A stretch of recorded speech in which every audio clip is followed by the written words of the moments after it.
over of a generous donation of 20,000 doses of the AstraZeneca Oxford vaccine.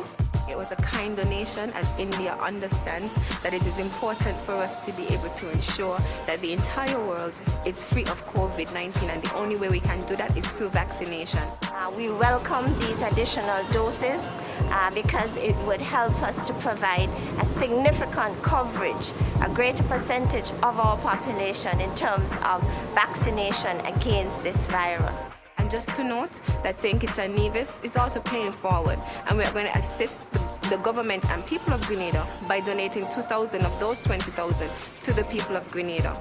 And so once again, we just want to thank the government of India, and remember, don't wait, vaccinate.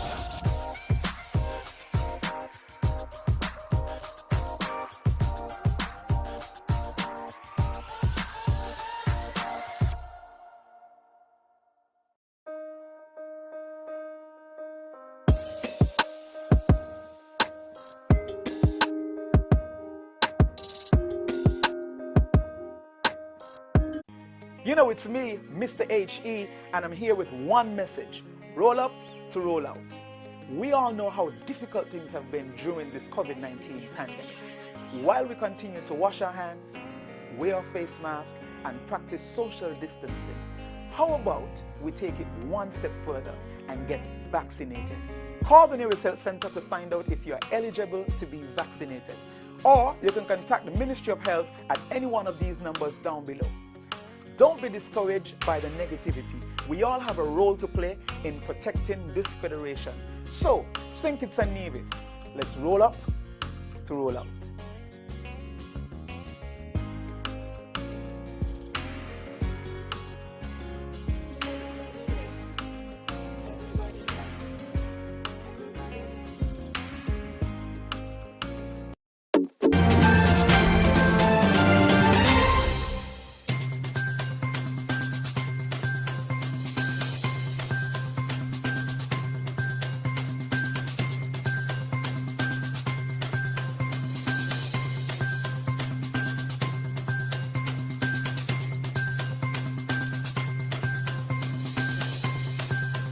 Is on.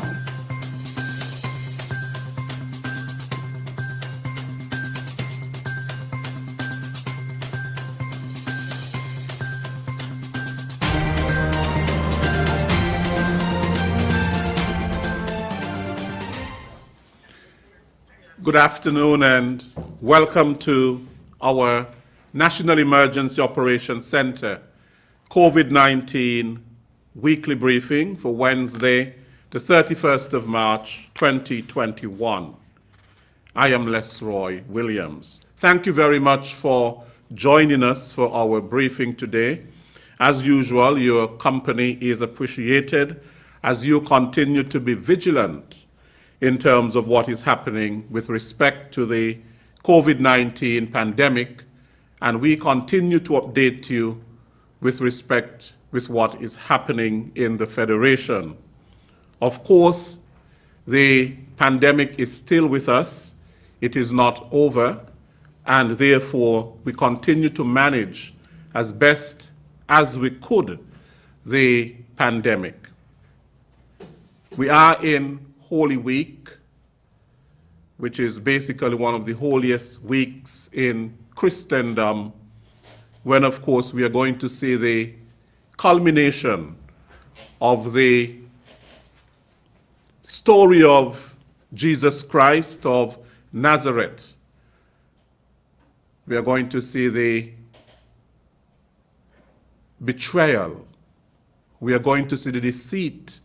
We are going to see the denial, the false witnesses, the violence, the execution.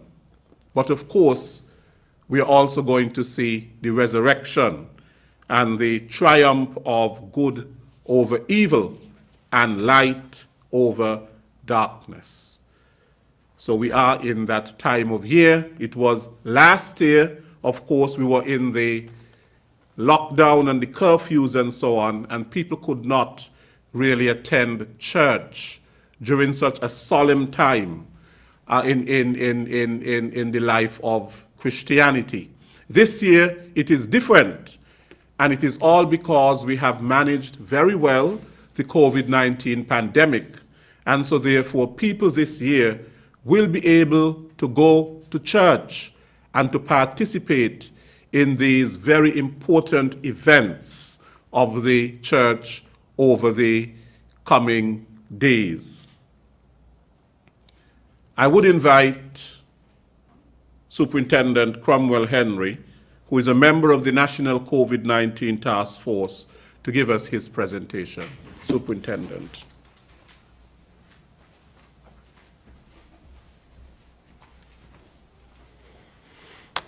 Thank you very much, Mr. Williams, and a pleasant good afternoon to all listening to this broadcast.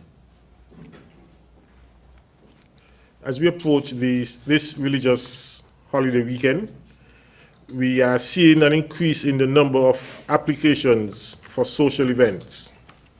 Currently, we have over 70 applications for events over this holiday weekend, social events, that is. So today I will speak briefly on what the law says about mass gatherings or events.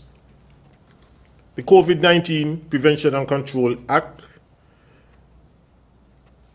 defines an event or a mass gathering as an event where the number of people it brings together is so large that it has the potential to strain the planning and response resources of the health system in the community where it takes place.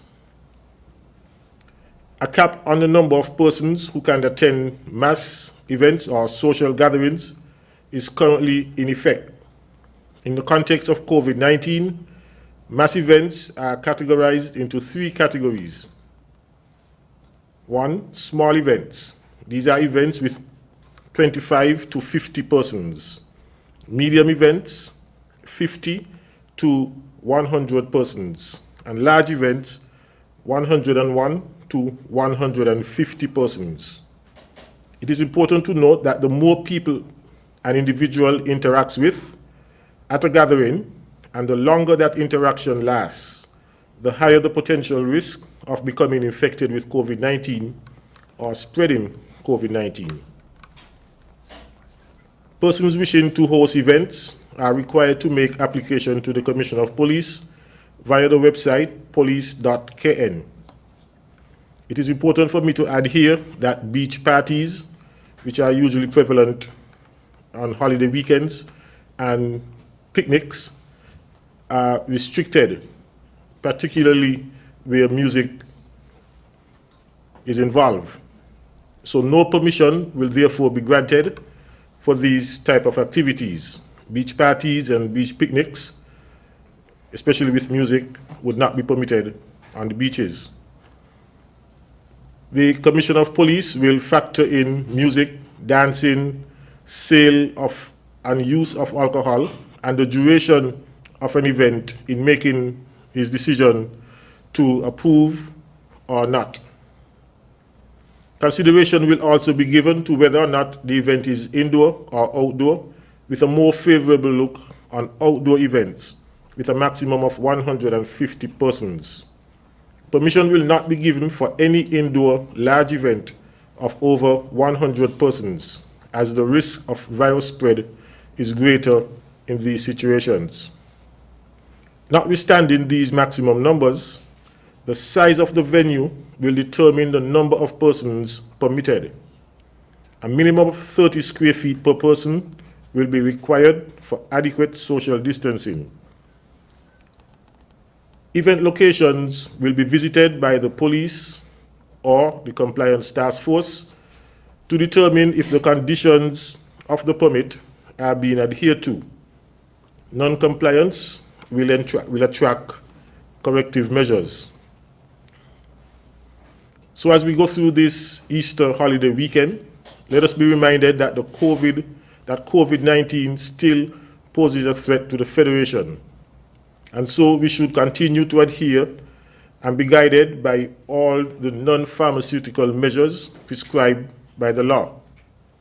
You should continue to wear your mask when in public places, maintain a physical distance of 6 feet, sanitize frequently, and avoid crowded places as much as possible. Thank you.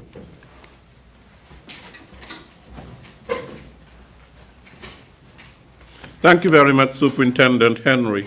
I now invite our Chief Medical Officer, Dr. Hazel Laws, to present us with the Health Emergency Operations Center Situation Report.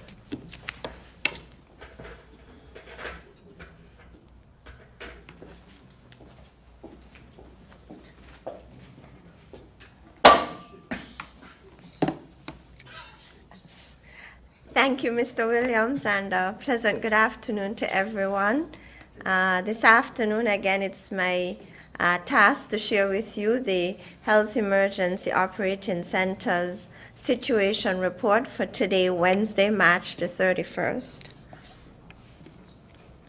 Now, St. Kitts and Nevis, the Federation, would have reported 44 confirmed cases of COVID-19. 43 of these 44 cases would have recovered completely, and so at present we are only monitoring one active case who remains stable. Now, based on the World Health Organization's COVID-19 dashboard, over 127.9 million persons have been impacted by this disease, and over 2.8 million persons have died.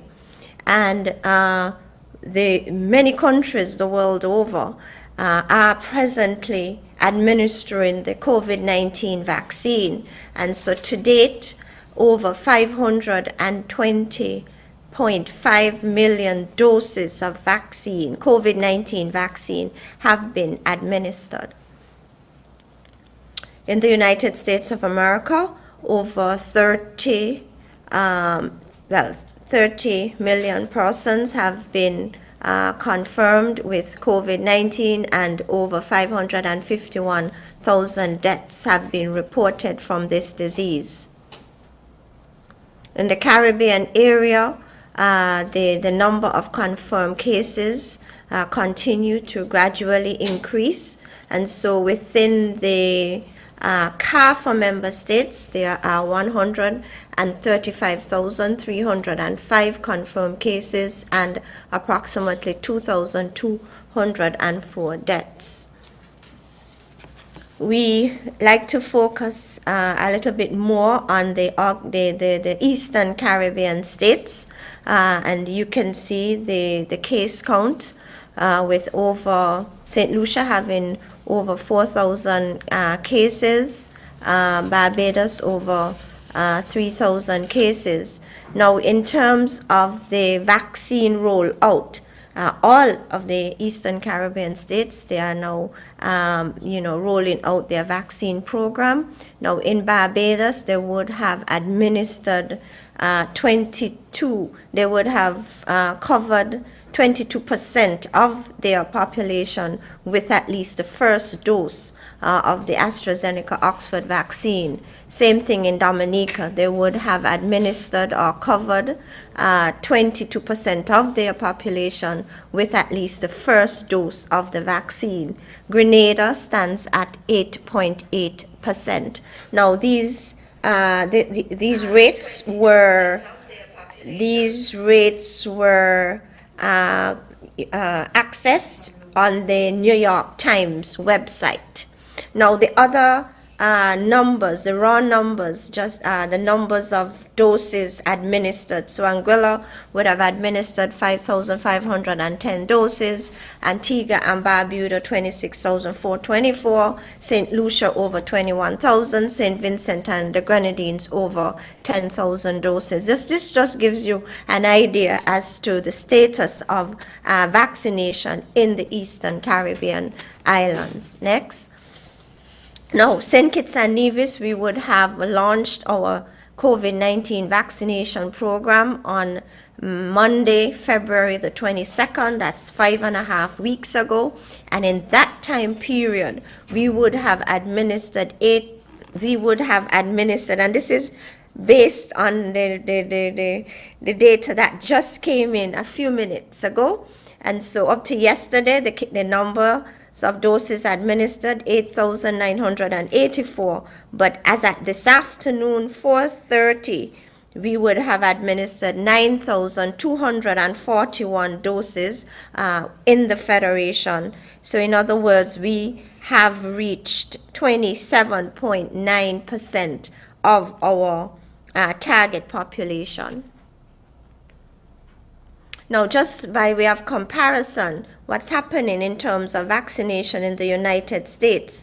Well, let us first note that the United States, they rolled out their vaccination program in late December 2020. So to date, they would have administered at least one dose to 29% of their population. And this is over a number of months. And they have only fully vaccinated 16% of the U.S. population. So this just shows that we have done quite well. In just 5.5 weeks, we would have administered at least the first dose to 27.97% of our target population. Now, in terms of testing, we continue testing. All persons who exhibit COVID-like symptoms, they are tested, and all inbound passengers are tested, and persons who are traveling at this time, COVID-19 testing is a requirement. And so to date, we would have tested 12,381 persons federation-wide with a positivity rate of just 0.3%. So as I said before, we are only following up one active case. And in terms of quarantine, we would have started our quarantine process from as far back as April of last year, and to date, 6,785 persons would have been officially released from quarantine.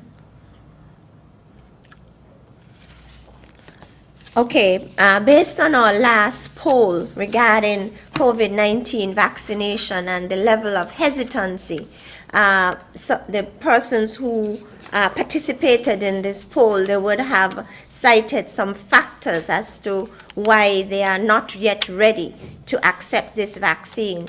And one of the factors speaks to the skepticism as it relates to the speed at which these vaccines have been developed. And so this slide speaks to or shows that the COVID-19 vaccines, the development of COVID-19 vaccines really started decades ago.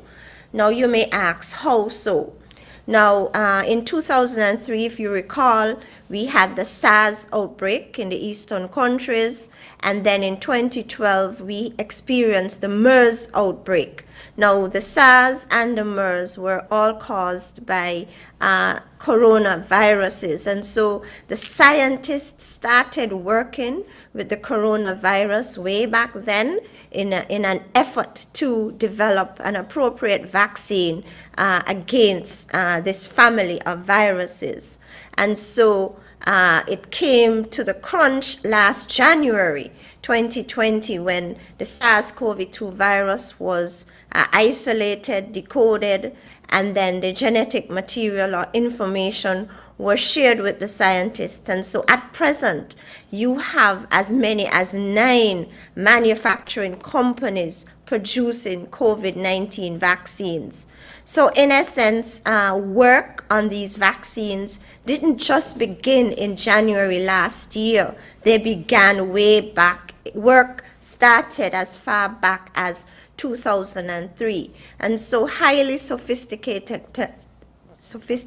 technology is now available to facilitate vaccines at this rate.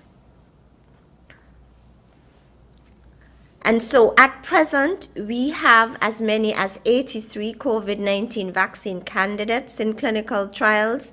Of these 83, 15 have reached phase 3 trials, and 5 have reached phase 4 trials. And 13 of these vaccine candidates have achieved or attained different levels of authorization from some of the leading regulatory bodies across the globe. But most importantly, the World Health Organization have only approved 4 so far. 1, the Pfizer-BioNTech vaccine, the AstraZeneca Covishield vaccine, the AstraZeneca vaccine produced by the SK Bioscience South Korea, and then the Johnson & Johnson vaccine. So these are the 4 leading vaccines. They have achieved WHO emergency use authorization. So the speed at which these vaccines have been developed is not because of shortcuts made, but because of advancement in technology and also because of financial investments.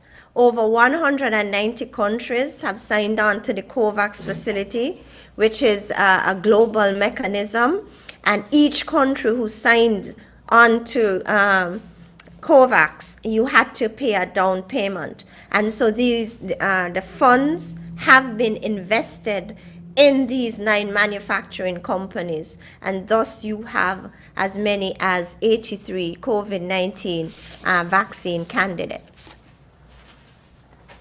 Now, the vaccine that we are offering to our people is the AstraZeneca Oxford vaccine. And so another important question asked by our people is the safety and efficacy.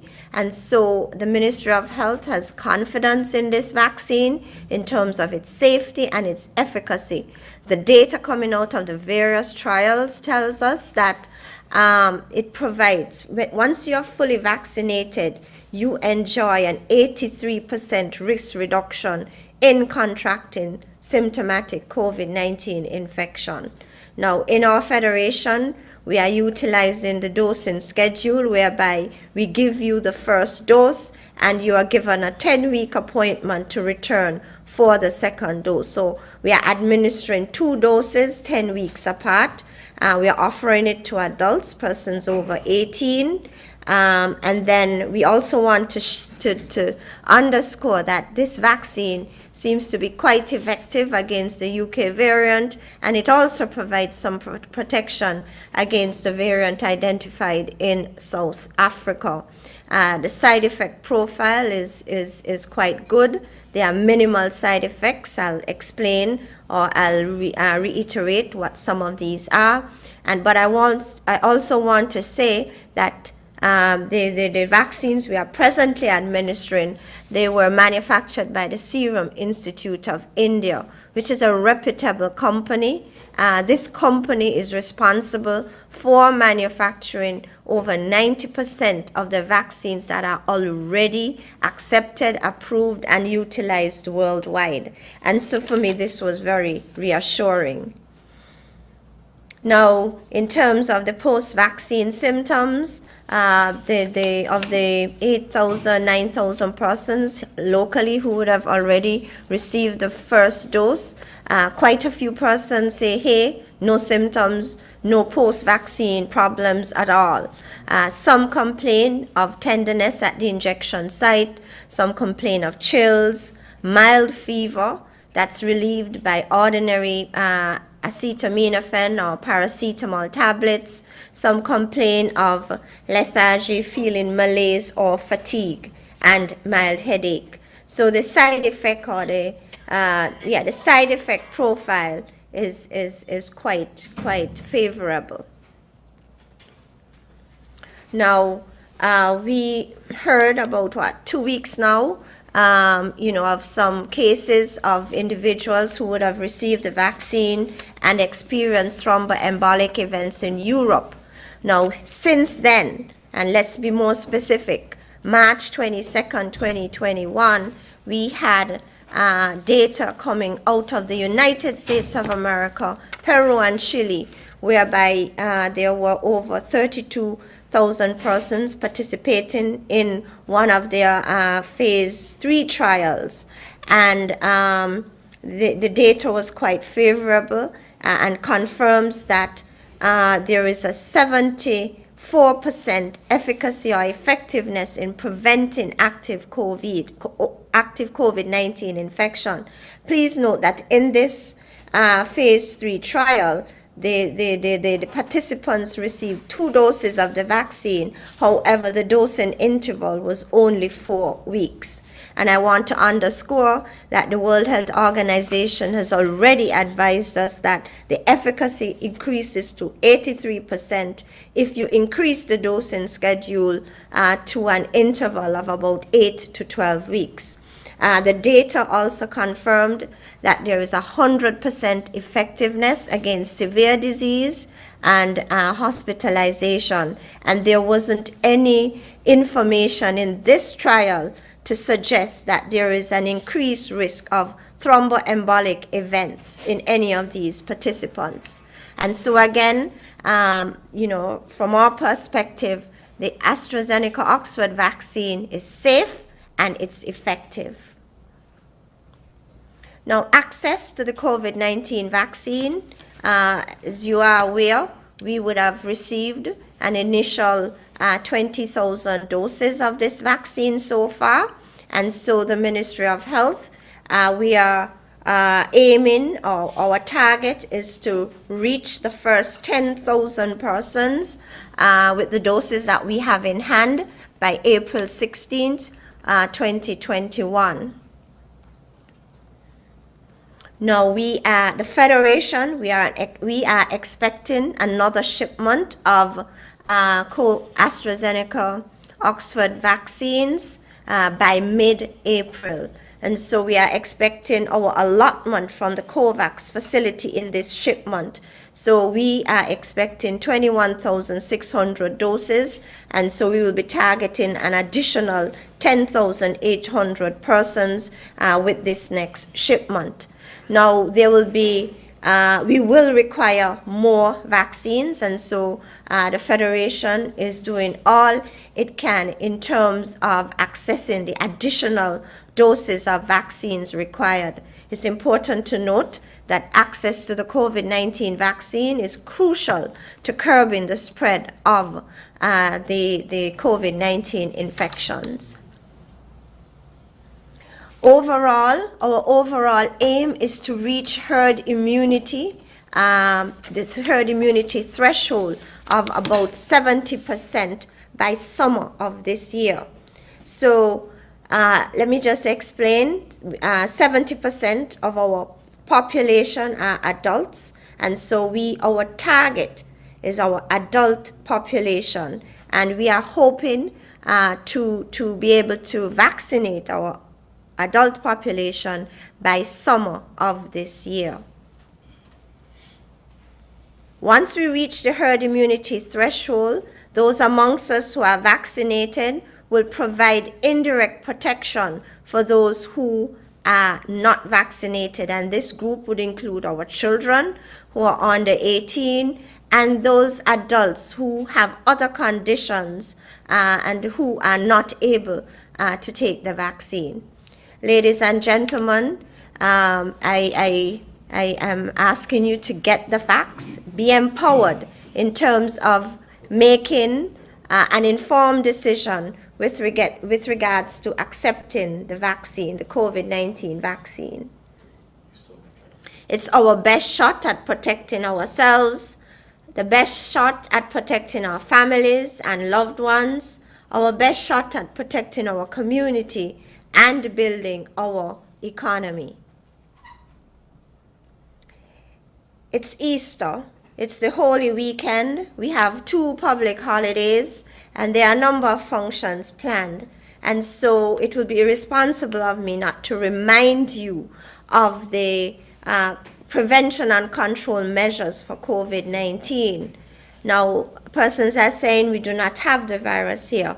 Ladies and gentlemen, we are not absolutely sure, and so you need to protect yourselves. Always wear a face mask when in public places, when you're attending any function. If you're going to your neighbor's house for a get-together, please wear your face mask. Always maintain hand hygiene. Make sure your hands are clean. Walk with your hand sanitizer. Maintain 6 feet distance between yourselves and others when you are attending any event whatsoever. Happy Easter. Thank you.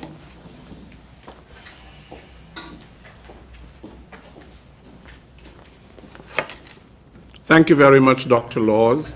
I now invite Mr. Abdia Samuel, Chair of the COVID-19 National Task Force and the National Disaster Coordinator, to give us his presentation. Mr. Samuel.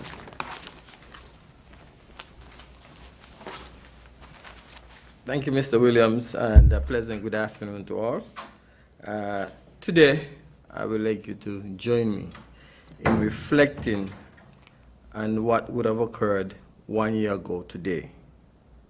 The Honorable Prime Minister would have indicated that St. Kitts, the Federation of St. Kitts and Nevis would have gone into a 24-hour lockdown. And this began on the 31st of March 2020. On the 29th of August 2020, all curfews were lifted in the Federation of St. Kitts and Nevis. Then, on the 31st of October, our borders were opened. Our borders were opened for international and commercial travel.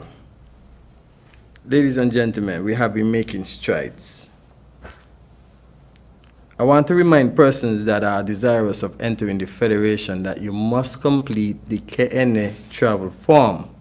And let me encourage you to read the health and travel protocols while completing these forms. Persons who are non-citizens of the Federation of St. Kitts and Nevis and you arrive here without the necessary documentations, you may face the possibility of being repatriated to your place of origin. As my colleagues before me, I want to make a special appeal to persons, organizers, planners, entertainers, as we go into the holiday weekend, to ensure that you practice the necessary non-pharmaceutical measures and ensure that you protect yourself, your institution, workers, staff, and by extension, your citizens. Please do not lose focus of these measures. Since our borders have opened, and I want to make this point to you, since our borders have opened, 5,130 persons, again, let me repeat, 5,130 persons have entered in our federation, into our federation. The CMO has indicated we have had 44 confirmed positive cases, 43 of which have recovered. And ladies and gentlemen, that is significant. The reason why I'm giving you these statistics is because persons that keep asking and complaining, why are we just telling them about the vaccine? I could vividly reflect that Dr. Wilkinson, the Chief Medical Officer, would have said earlier in our interministerial briefing that we would have had last year, February in 2020, that the only way for us to get out of this pandemic will be through vaccination. And that message was consistent all throughout 2020, and it was heightened in 2021. Ladies and gentlemen, the vaccination is not about a political matter. It's a Abdia Samuel matter, doctors matter, task force matters, or government matter. Is a treatment is the only way we are going to get out of this. We have to accept our consequences for not following the science. And we are seeing it in our tourism sector, we are seeing it in the entertainment sector, we are seeing it in the manufacturing sector, we are seeing it with the number of unemployment, we are seeing it in the agricultural and fishing sector, we are seeing it in the construction sector, and we also are seeing it in the sporting sector. You have that responsibility, a personal responsibility. So you have to decide if we are going to go into a peril of running St. Kitts and Nevis into, into starvation, socioeconomic starvation. That's the reality. This is no blame, so nobody blame the CMO, nobody blame Dr. Wilkinson, Mr. Samuel, don't blame the government, don't blame the business places. You have to take responsibility. We have to reach different segments in society. The complaints coming in, persons are saying, oh, the businesses are trying to bribe me. Or if I don't get this, I won't get that. If I don't take the vaccine, this wouldn't happen. But it's the reality. Cruise ships will not come unless we have persons reach a certain level of vaccination. Soon and very soon, you're going to have a vaccination passport in order to travel. In my first time going to Colombia on duty, I couldn't make it.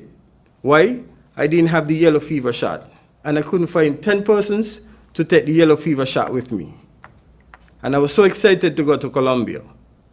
The next year around, when the opportunity came about, I had to find 10 persons to take the yellow fever shot.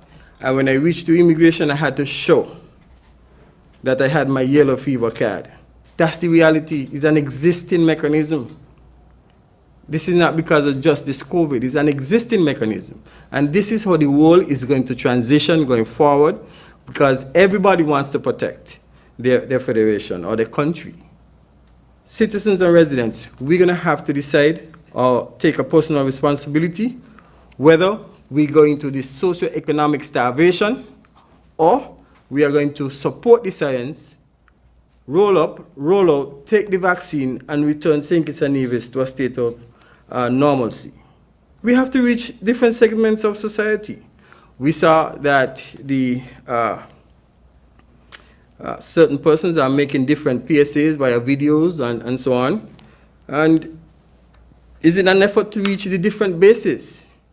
We have the religious basis. We have the social basis, there are persons who want to jump up. We have those who basically love certain forms of entertainment. There are other persons who love different things. We have to reach everybody. Ask yourself, what have you done to encourage someone to help us to reach herd immunity? And that's the question. If you don't believe in it, you don't believe in it. But if you believe the science and what we have done so far, based on the statistics that we just presented, then you have to do something. The complaining is not going to help us. The complaining is not going to help us. Victimizing people is not going to help us that are trying to do their best. What is going to help us if we come together as a nation and we do our best? I want to, at this point in time, to thank the political leaders of the 5 political parties that stepped up to the plate and represented here in the meeting that we would have had yesterday afternoon at NEMO headquarters. I thank them for taking the time out to come and have this discussion with us, where they shared their views, their opinions, gave feedbacks and recommendations as to the way forward in getting St. Kitts and Nevis into a state of normalcy again. Ladies and gentlemen, this cannot be done by no one person, no government. This cannot be done by a business place, institution, or no fraternity. It has to be done by all of us. Thank you for listening. I want to wish you a happy Easter, and I am hopeful that by next week we can reach 30%. By the following week, we reach the 40, then we reach the 50, the 60, the 70, and then what happens then? We will see the lifting of the restrictions. Just as you saw, we started on the 31st of March, full lockdown, and by the 29th of August, we were out of full lockdowns.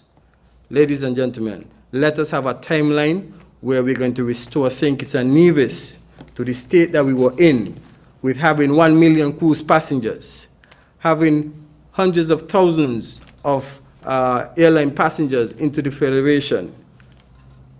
The choice and the responsibility is of all of us. Let us be responsible. Thank you very much.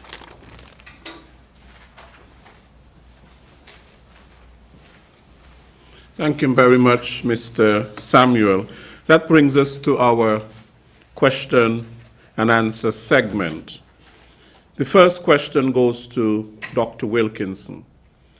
Dr. Wilkinson, why is the speed at which the vaccines were developed not a safety concern for you? This concern is what has me hesitant about taking the vaccine.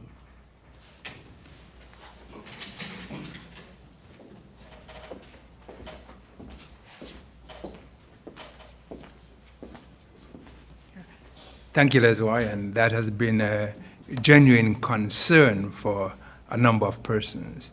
But let me tell you why it's not a concern to me and for most persons.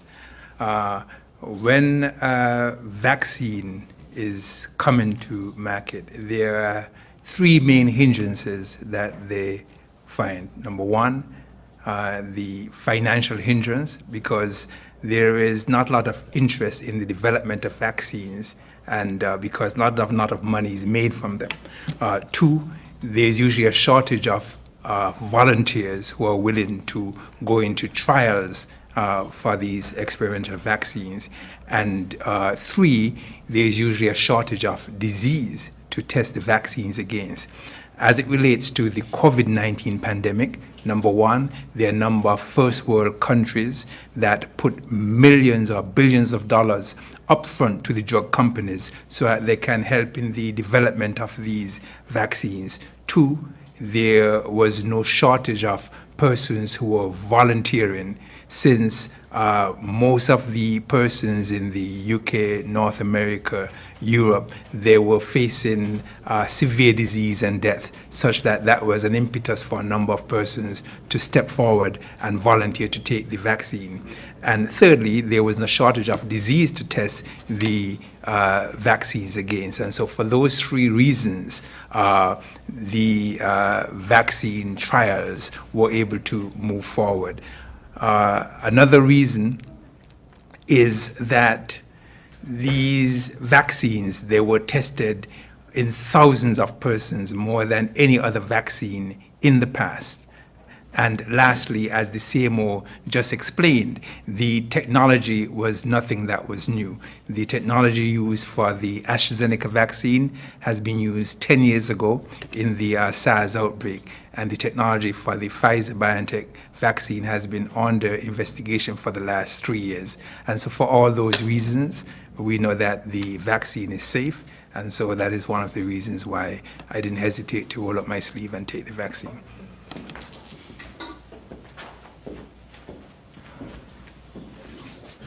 Thank you, Dr. Wilkinson. This next question, if you have a sports event and the officials and teams do not amount to 150 persons, can some spectators be allowed to reach them in order for the maximum of 150 persons to be reached, which includes the officials? Superintendent.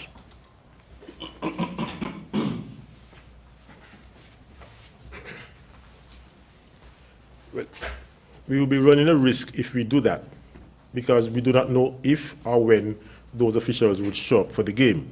If we say, for example, there are only 100 officials here, so let's take 50 spectators, and then later the other 50 officials show up, we are over the maximum number allowed.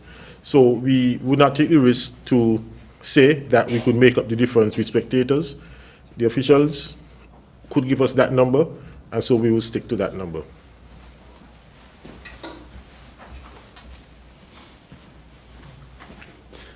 This next question is for one of the medical doctors in the room.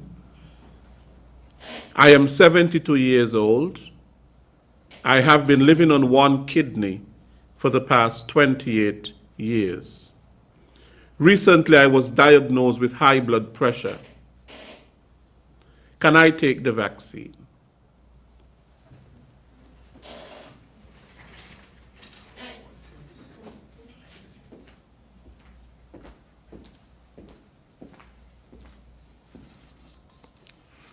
One of the things we've said is that there are some persons who would do much worse if they were to get COVID-19 disease as compared to the side effects from the vaccine itself.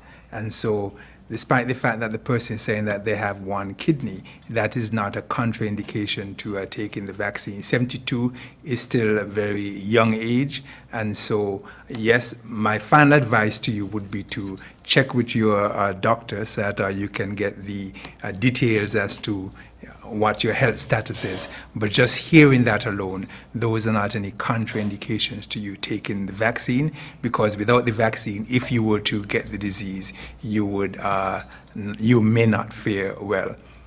Thank you.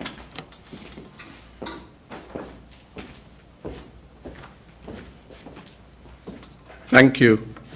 Our next question: why is there an apparent rush to get persons vaccinated in the Federation?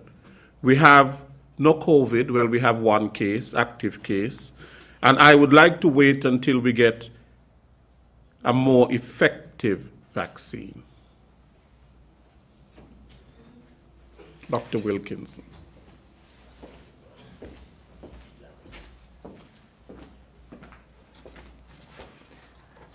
Yes, there is a sense of urgency. We're in a crisis. We're in the middle of a pandemic.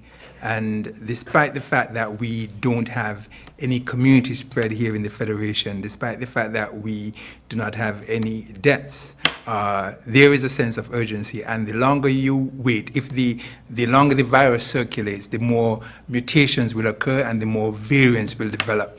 And if we can get persons vaccinated now and eliminate the virus, we can eliminate COVID-19. The longer we hesitate, the more variants can develop and the longer the disease will stay with us. And so, yes, there is an apparent rush. Yes, there is a crisis. Yes, there is a sense of urgency. And there is no need for complacency, because we've said before, inaction and complacency can be just as dangerous as the disease itself.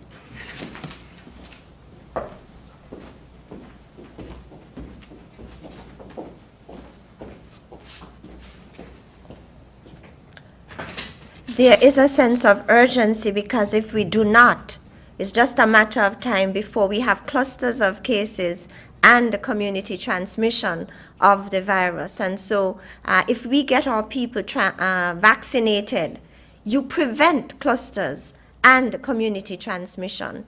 And so that's why there is a sense of urgency.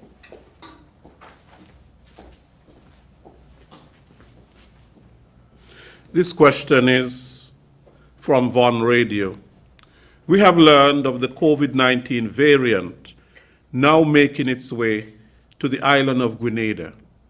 So this tells us that the virus is possibly making its way to other Caribbean islands. If in the event it reaches here in the Federation, are there any plans that the task force has to slow the spread if needs be? And also, how potent would the Oxford AstraZeneca be in fighting this new variant?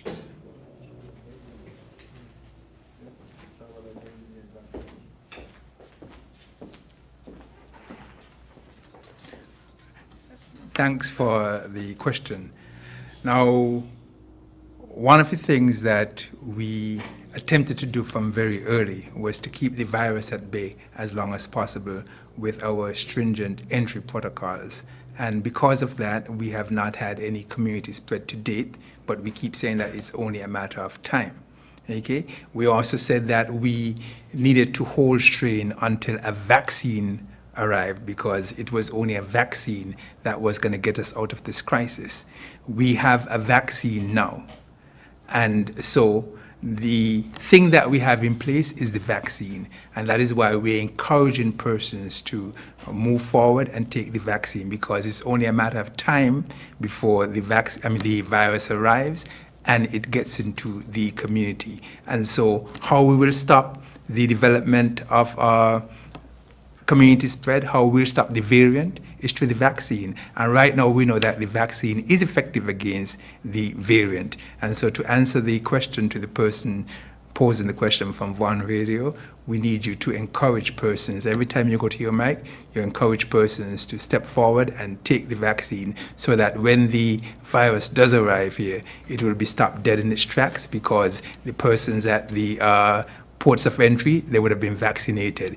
If it got into the community, most of the persons in the community would have been vaccinated. If it got into the church, most of the persons in the church would have been vaccinated. If it got to the supermarkets, the persons who work in the supermarket would have been vaccinated. And so that is how we would stop the virus from spreading, and St. Kitts and Nevis will come through this pandemic without a single death.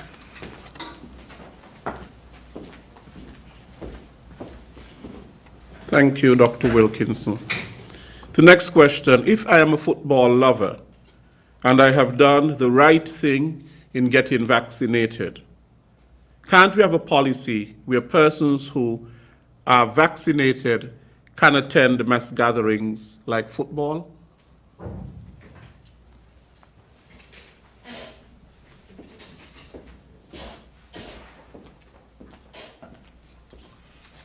I actually was asked that question when I went to one of the town hall meetings in St. Paul's by a gentleman, and I told him that I would defer the question to the CMO.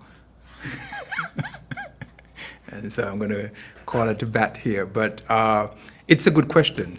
And if you were following sports, for the Super Bowl this year, the only persons who were allowed into the stadium were persons who were vaccinated. And so it's a very good point that is being raised, and there's going to come a point in time when you would need to show that you're vaccinated to get into places. I'm not just talking about here in St. Kitts, but there has been the discussion about a vaccination passport. And I can tell you that the US is planning to have the entire population vaccinated before the end of this summer.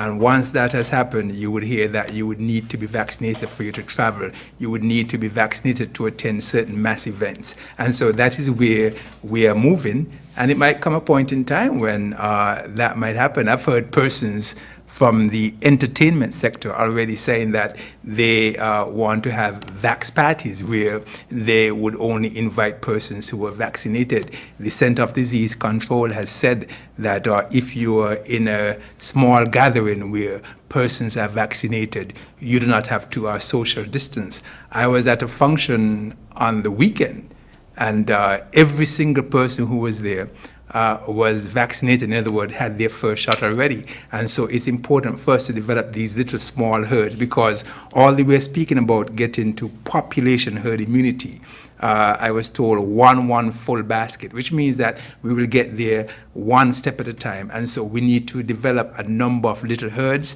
and so you need to make sure that your little group is vaccinated, and the more of those persons become vaccinated, the more we'll be protected, and the more we can move back to mass events. And so it's a good question, and I'm pretty certain that that time will come when we may say yes to that.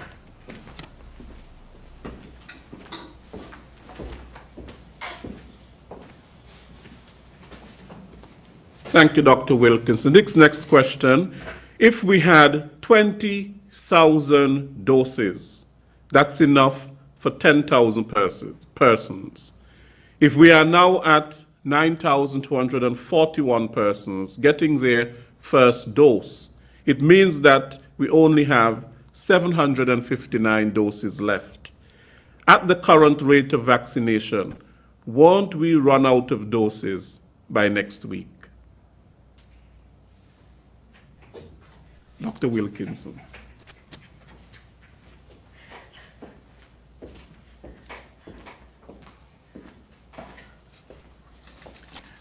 Well, first of all, let me say congratulations to the 9,000 plus persons who rolled up their sleeves and took the vaccine. and that is commendable.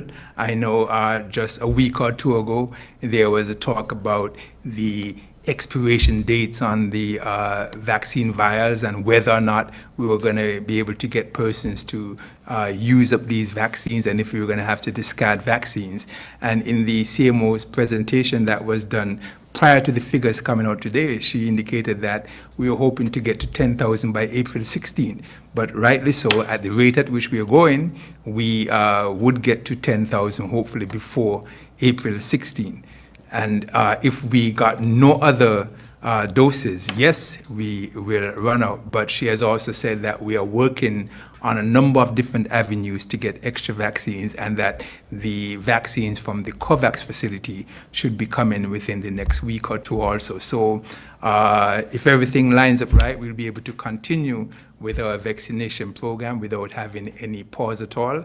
But I'm happy that we are making significant strides and that people are coming forward. And so when we are reaching out to persons to come on board in the all of society approach, it is not that persons are not stepping forward, but the more persons who are participating in getting the message out is the closer we'll get towards herd immunity. And so the figures you gave, they are a positive, not a negative, and we just need to continue, and hopefully we'll have the other vaccines here before we run out.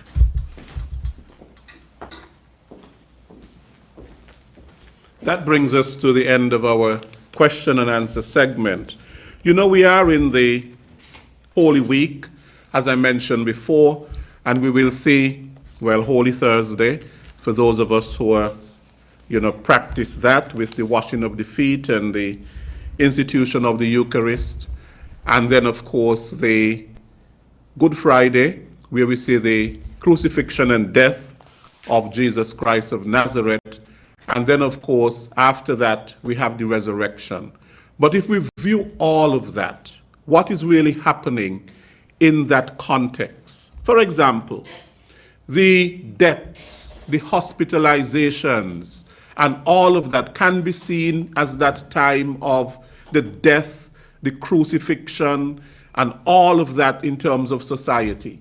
And the taking of the vaccine can be seen as our way of economic resurrection, social resurrection from this virus that has been so rampant throughout the entire world. So if we look at it in that context, rising out of the situation in which we have found ourselves with this pandemic, the suffering, the misery, the deaths, and all of that. And now we have the vaccine where we can come out of this with more hope,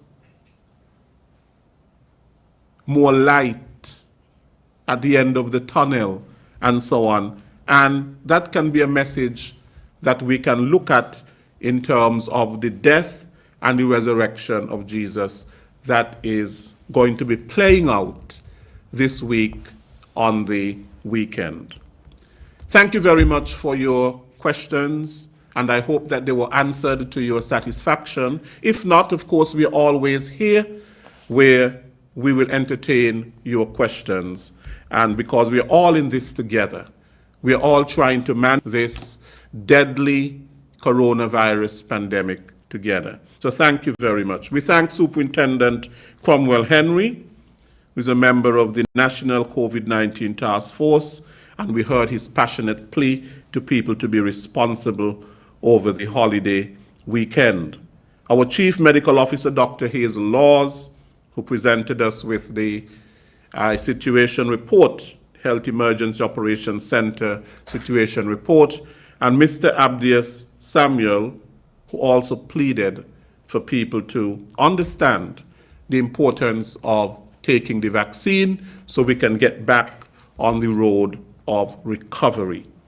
We thank Mrs. Christmas Jacobs for her continued service of sign support for a very special group within our society and the media, including ZIZ and SKNIS and all other media within the Federation who have been playing such a vital role in the dissemination of information with respect to the management of the pandemic. We thank the communications team here at the National Emergency Operations Center, including Ms. Vesta Southwell, who is PRO at NEMA, and all the data entry clerks who continue to do their work, frontline workers, and all of us who continue to play our part. Thank you very much. From all of us here at the National Emergency Operations Center and the National COVID-19 Task Force, we want to wish you a happy Easter when it comes. Thank you very much. I am Les Roy Williams.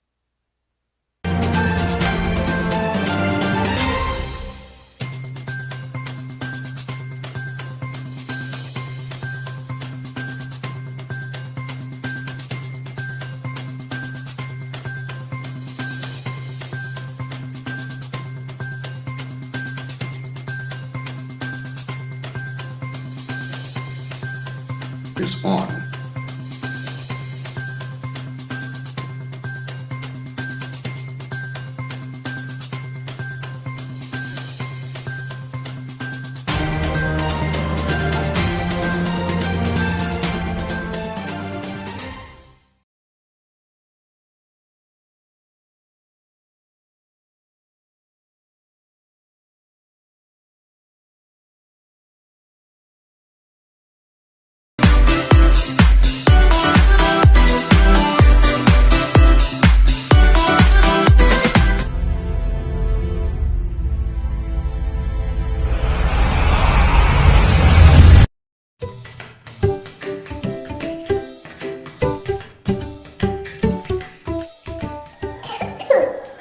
Covering the crop. No, come in the ever like this. The coronavirus is bad. So there is one thing we can do. Wash your hands, wash your hands, wash your hands.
Wash your hands, wash your hands, wash your hands, wash your hands.